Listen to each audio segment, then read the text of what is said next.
Hey guys, Brian with Workshop Addict, and today let's take a look at the Dewalt 16-inch chainsaw. This is model number DCCS690. We have the model H1 here with the 6 amp hour 40 volt battery.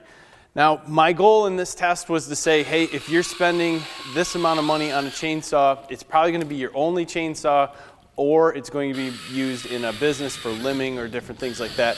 Can this chainsaw go out, cut down a full tree, clean everything up on a single charge? And that to me is important because you just are not going to add, unless you buy another battery, which batteries are fairly expensive, you're not going to go out and just have 2 and 3 batteries unless you're deeper into this line, which I'd highly suggest taking a look at Dewalt's 40 volt max string trimmer also. This was a test that said, can I cut a really big tree down that was needed on a single charge, so I wasn't coming back waiting, because the battery takes about 30 to 35 minutes to charge. So we went out, found this tree. Tree is about 14 inches across. It was a fairly big tree. It's not huge like some people are going to talk about, but it was a 40-foot tall tree.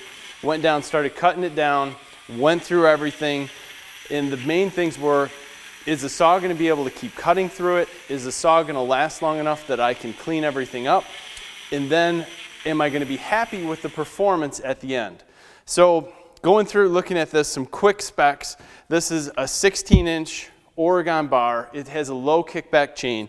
You do have some safety features on it. Unlike normal gas-operated chainsaws, in order to turn it on, you have a safety switch here, which was a little bit odd to get used to. And if you're cutting left-handed in different situations, you had to bring your thumb over, which wasn't horrible, but just something that I wasn't used to. The handle grip on here is excellent, just like a normal chainsaw. You have an anti-kickback bar here so you can stop the chain if you're working on it. Remove the battery though, it's still smart. What I found about this when using this, if I got into weird situations and my hand was on top, I could push this bar and actually stop the saw. Did it a couple times, you go to start the saw, it doesn't start. Not a big deal to me. The chain tensioner is on this side. It's all tool-free. Worked excellent. Very easy to do. You can actually take this whole thing off, clean out the inside. I like it. It's on most of the battery-operated saws like this. I'm still used to some of the bigger saws, but this has worked well.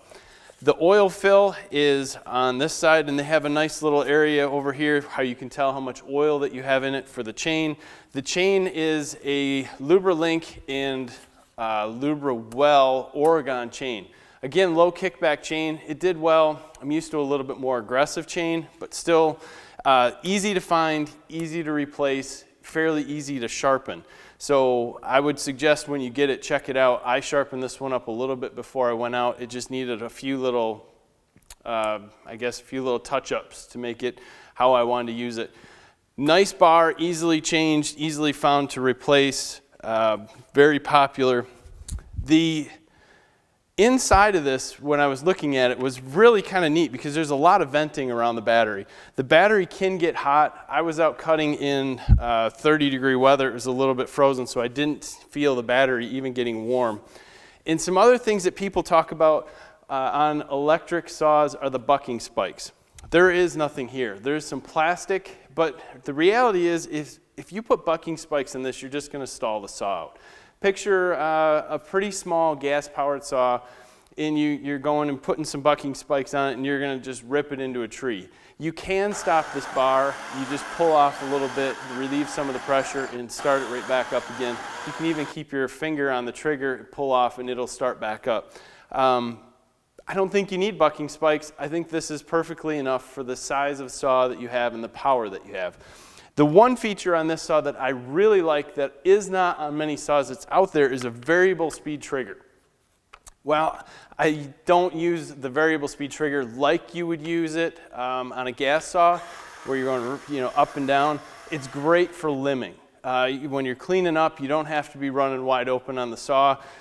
Really cool option on that. I really appreciate that somebody put on a variable speed trigger because especially on the smaller stuff, you just don't need to go wide open on the saw. It works out great. So you also have a chain guard, which I'll say this chain guard is fair. When I first got it, putting it on and off, the chain had to chew up a few of the plastic parts that would catch it. So it slides on and off easy now, but when you first got it, it kind of caught a little bit. As far as use in how we cut down this tree, I was impressed that I could actually take and go through the bottom of one of these logs and cut down a tree without having too much stoppage. Yeah, the saw stopped every once in a while just because I either had too much pressure on it or I was trying to cut way too big. But at the same time, it was really easy to use. Really, the saw stopping didn't hurt me or slow me down any more than it would if I had a gas saw, and sometimes you can stop a smaller gas saw. So very impressed with how this worked. I did not have any timeouts of overheating of a battery or the brushless motor getting too hot, although I will say I was in below freezing weather. Not that I think that made that much of a difference. I mean, we did a lot of cutting with this. One 6 amp hour battery lasted long enough to cut down this 40-foot tree. I have some of the wood in here. I left some out there. I did all the cleanup. In fact, the good news is this saw performed better than the chaps that I had on, and also better than my GoPro camera, because my GoPro camera went out in battery life probably about 10 minutes before this saw did. That's pretty impressive. So I think if you go out, take a look at these saws, I just kicked online real quick. They were $379 with the 4 amp hour battery and somewhere around $450, $479-ish with the 6 amp hour battery. Not incredibly cheap, but at the same point, I think that you can use this saw as your main saw without worrying about it. No issue with ethanol, mixing fuel, pulling something, having a saw that won't start. It's going to work when you're ready to, and it has the runtime to cut down a full tree on one battery. So I think that's pretty impressive. I think that says a lot for battery operated equipment these days, and I think that you'll be impressed if you try out this saw. Now it has a 90-day money back guarantee. So you can buy this saw, you don't like it, Dewalt will take it back. Good option. It's got a 1-year, I think, limited warranty, or 1-year service plan, 3-year limited warranty. Pretty decent for this type of unit. It's going to be used and abused and put out there, so check it out. This is a brushless model. Really nice unit. I can't say enough good about it. I'm looking forward to, as we move forward with this battery technology and motor technology, as we get into more power and more power, eventually I think you're going to see these with 22, 24-inch bars on them, and that'll be absolutely amazing. So check these out. Dewalt's got a lot of cool things out on them. Stop by our forum at WorkshopAddict.com. Also, we'll have a blog post up on this, so drop over to the blog. Leave us a comment below. Click like and subscribe to our channel. We'll keep you up to date on some of these new tools that are coming out, the projects that we got going, and our tough testing that we will put these tools through. We're also on Instagram, Facebook, Google+, Twitter. Follow us over there. Have a great day, guys. Thanks for your time.